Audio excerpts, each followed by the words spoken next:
back into my channel, and now I'm going to watch a video called Shirou versus Shirou, how an adaptation changed fan perspective. And this video was uploaded by a YouTube account named Daniel Santos, so let's check it out.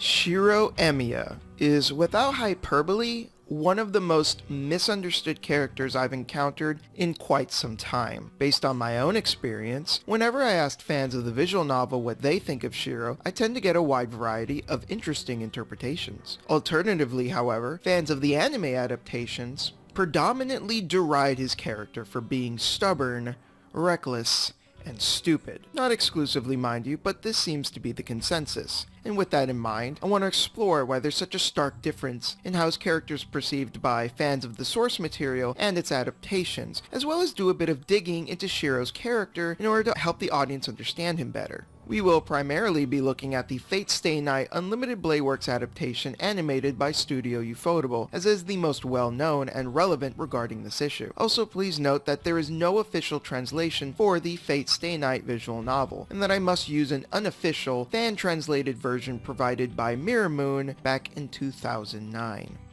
To get the ball rolling, we're going to be looking at the Archer versus Caster fight set in Honnoji Temple. Just prior to the battle, Shirou had been captured by Caster. Then Archer makes an appearance and attempts to save Shirou against his better judgment. During this scene, Shirou remarks to Archer that he doesn't need his help and to let him go as he carries him, to which Archer obliges and kicks him away from yet another attack, ironically saving Shirou once again. This scene in particular is like a microcosm of what anime fans dislike about Shirou, because it emphasizes the three main sticking points mentioned earlier. Shirou yelling at and refusing to accept Archer's help comes across as both stubborn and reckless, because despite the fact that he's up against someone floating in the air, raining down giant magical death lasers, he'd prefer to do things himself rather than logically accepting help. With these two perceived qualities clashing together, it inevitably makes Shirou appear as very stupid, especially when you consider that Shirou is, for all intents and purposes, a normal human being, one who is up against a servant, a magical being of great power that far surpasses anything Shirou is currently capable of. In this instance, Archer, who is similarly a servant like Caster, is literally Shirou's only real hope of survival. When looking at the anime's interpretation of the scene, it becomes very easy to see why Shirou is looked down upon as this bumbling buffoon. However, things are noticeably different when we take a look at the source material. Initially, the spoken dialogue is much the same. Shirou replies to Archer's help by saying, "Just let go of me. I can take care of this myself. I don't need your help." However, unlike the anime, we also get a glimpse into Shirou's thought process, which contextualizes this piece of dialogue. I've been saved, but I just can't accept this. No. More than that, I can't stand to be a burden on him. Archer should have been able to escape by now if he were by himself. But the exit is further now that it came to save me. He must be an easy target for Caster, as she is above us. What may initially come across as the actions of an imbecile boasting, as if he can handle an opponent he can't possibly compare to, it is in fact the conflicted emotional outburst of an individual that feels a potent sense of personal guilt over being saved by someone that put themselves in danger in order to do so. However, to truly understand Shirou, we're going to have to dig deeper into the psychology of his character to gain a stronger understanding of his mindset. First off, it should be noted that Shirou has a pitifully low level of self-worth, which ties to his survivor's guilt, as revealed in a flashback later on in the story. For those unaware, survivor's guilt is a mental condition in which the individual feels as if they've done something wrong for surviving a traumatic event when others did not. This is a trauma that Shirou experienced as a child. A trauma that even a fully grown adult would find difficult to cope with becomes astronomically more severe for a young child. As such, his survivor's guilt manifests itself in a way where he shows a clear disregard for his own life, greatly in favor of saving others. Shirou has conditioned himself for several years now into thinking that he should use his life for the sake of others above all else, and that it doesn't matter if he loses his life in the process, because by his measurement, he didn't deserve to survive the initial trauma to begin with. To truly encapsulate this feeling and therefore reveal the core of survivor's guilt and understand why Shirou went down this dark mental road, it is as if to ask the question, why did I survive when everyone else died? To further understand Shirou's struggle with his survivor's guilt, it is important to bring up a dating event that occurs later on in the story between Shirou, Rin, and Saber. that's episode During this 12. event, Shirou realizes that he was actually enjoying himself, and despite that, this is what entered his mind. It was really fun. The town I only used to walk by. I didn't know all the things I didn't involve myself in were so meaningful. As soon as I think so, something like a cage falls on me. And I understand. I don't deserve this. I'm unworthy of all this. It tells me so from deep down within me. This inner monologue in particular is an extremely pivotal piece of the puzzle in regards to understanding Shirou's survivor's guilt, something that is completely missing in the anime adaptation. In the anime, it is almost exclusively portrayed as a fun dating episode, where the three of them go out into the town and have a good time. One could almost argue that it was even filler content, because it didn't serve much purpose for the plot. However, this monologue very clearly defines the purpose of the event. It wasn't just a silly break for the characters to blow off steam. The narrative significance is to crystallize Shirou's broken psyche for the reader. He can't even enjoy a simple day off, going out with friends, and not punish himself for it in the process. And honestly, who can blame him? His survivor's guilt is a difficult mental burden for anyone to shoulder, made all the worse by him experiencing the trauma as a young child, which severely affected his mental state for the rest of his life. Now, without revealing the traumatic event itself, it's important to note that this adds another layer to Shirou's actions, as well as informs us to the nature of his inner monologues. Going back to the line, "I can't stand to be a burden on him," in this instance specifically, it relates to how he can't accept someone else going out of their way for him, as his self-worth is such that being saved causes him to feel the same sense of guilt that was caused by surviving the initial trauma. Guilt that someone would willingly put themselves in danger for his sake when, by his own measurement, his life is worth less by default. That being said, I want to make this point very clear. Shirou is not suicidal. Shirou is not actively trying to end his own life. He simply doesn't care if his life ends if it's for the sake of others. I want to make that distinction clear to avoid any confusion on the matter. Having established the nature of Shirou's refusal to accept help as being a byproduct of his survivor's guilt, it should also be noted that Shirou has conflicted feelings towards Archer as well, something that was alluded to sometime before the scene at the temple. Shirou has not made it a secret that he doesn't like Archer, and Archer similarly has shown disdain for Shirou, something that becomes incredibly ironic given a certain reveal that comes later in the story. There is a scene early on where Archer looks after Shirou as he walks home, which spurs their first one-on-one discussion. Let's take a quick look at the scene in question. I feel bad for Tusaka, partnering with such a cynical guy. Man, I'm stunned. Are you still saying such things? I will warn you. Do not worry about your servant's personality. We are only summoned to fight. We are only a tool bound by the command spell. You guys have total control over us, so ignore what your tool has to say. I can't tell him that's not the case. Archer, the one bound by the command spell, said it's definitely true. I can't think of Saber as a tool. But it's true that Saber is bound by the command spell. So why did you stop me? Do not tell me it's something as ridiculous as wanting to make friends with me. I don't have a reason. I just didn't like him. So I wanted to complain to him. The purpose of this scene is to do a bit of foreshadowing, but also to demonstrate that there's clear friction between these two characters early on. Shirou conceding to Archer's logic regarding Saber is an especially potent blow, because he knows that Archer is correct in a more objective sense.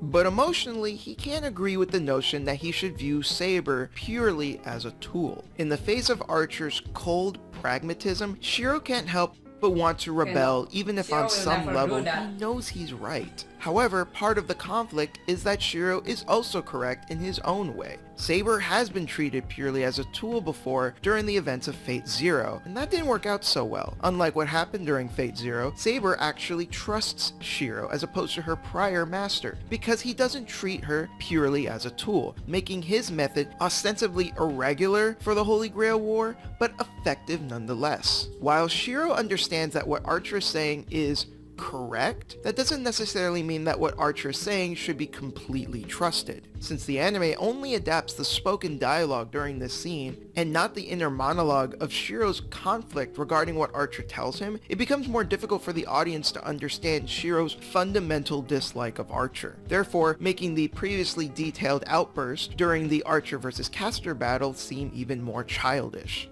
What's interesting and important about this scene, however, is that Shirou rarely speaks poorly of others. Saber, in a scene shortly after the confrontation between Archer and Castor, points this out to Shirou as he chastises Archer for his pragmatic worldview.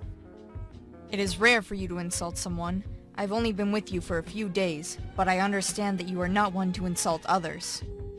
Indeed, it should strike one as odd given Shirou's general behavior towards others. This is a way of cluing the reader in on how Shirou's disposition towards Archer is not only irregular, but more than likely specific to Archer. However, prior to their first discussion, Shirou himself didn't really understand why he doesn't like Archer. Shirou's initial dislike is a guttural, emotional reaction that he can't quite put his finger on. This early back and forth where Shirou starts to get to know Archer helps him begin to understand what it is exactly about Archer that rubs him the wrong way, as illustrated by his internal conflict over seeing Saber as a person rather than a tool. This acts as the first real spark that will eventually evolve into the next scene during the Archer vs. Castor confrontation, particularly just after Archer successfully dispatches Castor as he stops her from continuing her energy beam attack.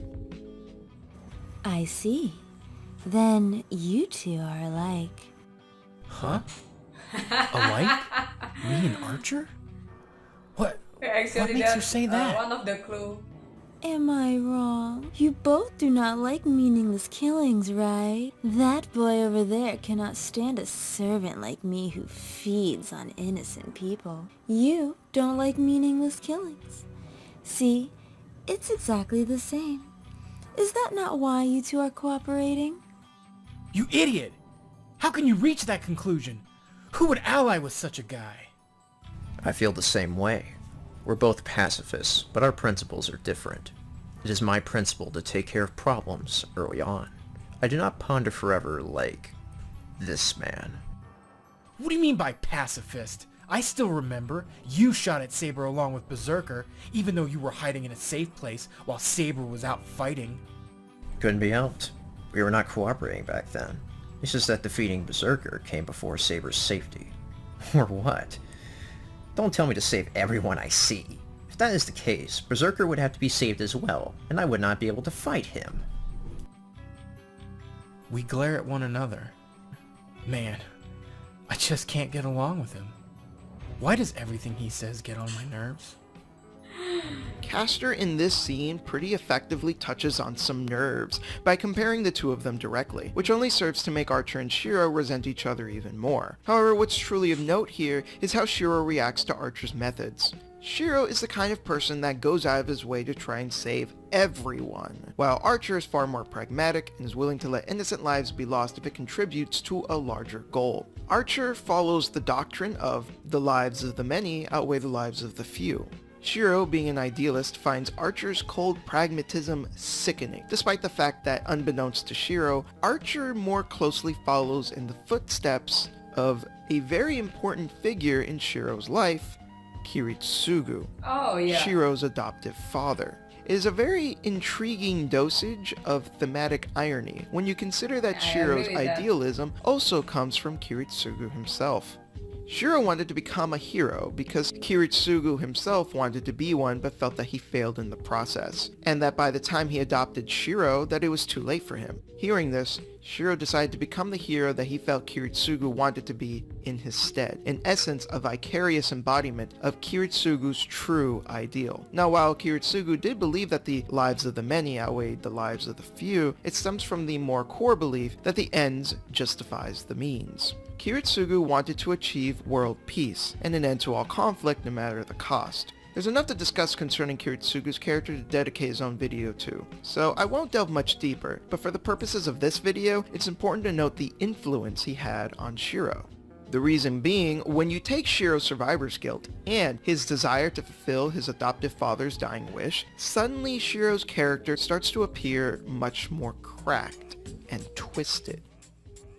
Shirou feels guilty because he thinks he shouldn't have survived the initial trauma, but he survived because his adoptive father saved him. Shirou then began to idolize Kiritsugu as a hero for saving him, and on Kiritsugu's deathbed he confided in Shirou that he failed to be the hero he wanted to be, which prompted Shirou to take up his mantle. Shirou, as a result, is now a selfless idealist born from guilt and the desire to fulfill his surrogate father's dying wish. It becomes a disturbing Ouroboros in that he idealizes the very thing that makes him feel unworthy of life. Guilt from being a survivor, yet idealization for the one that saved him. It's really no wonder why Shirou is so mentally unstable, even if it doesn't seem like he is at first glance. Getting back to the third part of this equation, we're not done with Archer just yet. While we've gone over why Shirou finds Archer morally repugnant, it might shock you to find out that he's also fascinated by him. This aspect of Shirou's disposition towards Archer is regrettably downplayed and arguably absent in the anime adaptations. So let's go over a few instances where Shirou reveals his subconscious infatuation. During the Archer vs. Caster fight, Shirou makes an almost obsessive note of Archer's swords. Archer is still holding on to those swords. His red clothing. His black and white short swords are both beautiful, and they captivate me. This is indeed strange. Am I captivated by those swords? They must be great swords with history, but yet I feel no malice from them. Unrefined twin swords made without a will, as if to question the meaning of the swordsmith. I think those are swords like that. Mirrored swords without vanity. Black and white, strange swords that represent yin and yang. I am captivated because their existence is just too beautiful. Now it should be noted that a big part of the reason why Shirou went into such slavish detail into how he felt about these swords is because Shirou is infatuated with swords in general, not just Archer's swords specifically. However, I bring it up because this is the first time Shirou has done this up to this point, despite also seeing Berserker's sword and not dedicating nearly as much headspace for it by comparison. This inner monologue is supposed to serve two main purposes. Firstly, to emphasize how strongly Shirou does in fact feel about swords, which ties itself back up narratively at a later point. But secondly, and more importantly for what we're discussing, it is also to show his growing admiration for Archer. Particularly because this line of thought occurs just before he tells Archer he doesn't want his help. This clearly demonstrates that there's much more to Shirou's behavior in relation to Archer. A little after the fight with Caster, Archer also goes up against another servant known as Assassin. Here the two of them duke it out in a one-on-one sword fight, and here's where things get really interesting. They attack each other with amazing techniques. I'm quite fascinated by the scene. To be honest, I can't understand Assassin's technique. Even to my experienced eyes, it's just way too fast and too sharp. But maybe that's why I am fascinated by his technique. The twin dancing swords. Archer is defending Assassin's incomprehensible attacks with a technique I might be able to acquire. To be honest, you could say I admire it. He is fighting off Assassin's demonic technique with techniques only trained by his will and not his natural talent. Damn, it's natural that he's strong. Strength unlike Tosaka or Saber. All the training he went through because he's not extraordinary. He probably had nothing. That's why he took the small thing he had, trained it with all his might, and got it to that level. Here, we see Shirou almost plainly admitting that he admires Archer. But more than simple admiration, he very specifically sees himself in Archer. This is because Shirou understands what it means to not be extraordinary and to work hard with what little he does have. Shirou is barely a mage and is only able to perform a couple of low-level spells, and yet he's thrust into a battle royale with adversaries he can't possibly compare to. Yet in the midst of this chaos, he sees Archer, a man he can't stand on principle, but begrudgingly respects and admires for his skill. This reverence stems from the understanding of the hard work and determination it took for him to take his lack of talent and to temper it into a highly specialized skill. With all this in mind, I would say it becomes very clear as to why Shirou is so conflicted with Archer. He sees himself in someone that is like a funhouse mirror of his ideals, similar enough in some respects, but the differences are like a mockery for what he stands for. However, behind those ideals is a man that he can't deny he desperately wants to become. A lot to unpack for what is a simple scene of him yelling at someone to let him go, don't you think? Now, I want to say that the purpose of this video was not to dissuade anyone from watching or enjoying the anime. If you have strong, positive feelings for it, I think that's great. The purpose of this video was simply to explore and explain why fans have such differing perspectives on Shirou Emiya. I hope this video has cleared some misconceptions and hopefully sparked some interest in the Fate Stay Night visual novel.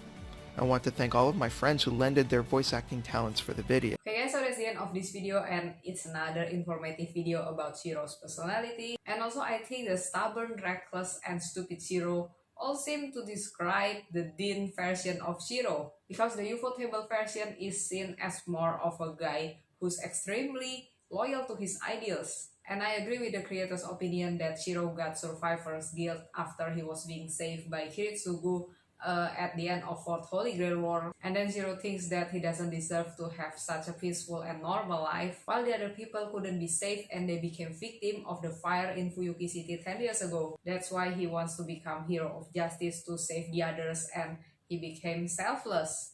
And honestly, until now, I only watched the anime of Fate series and I never read the visual novel. So I don't know if there is a little bit difference of Shirou's dialogue or personality from the visual novel or from the anime. And about the fight between Archer and Caster, I think Shirou was being realistic that maybe he knows that he couldn't fight Caster, but he doesn't want to put Archer in danger too. And also I think Shirou is a very interesting character from Fate series, because I feel like it's the story where Shirou overcomes himself not only as a person but as a true hero, because he was able to acknowledge his weakness and turn it into his strength. So thanks for the one who shared the link of the video in the comment section. I really appreciate it. It's a very great analysis of Shirou's character. And as usual, if you guys have another video that you want me to react to, just put in the comment section. So thank you guys for watching my video. Don't forget to like and subscribe to my channel. See you again on my next video, and take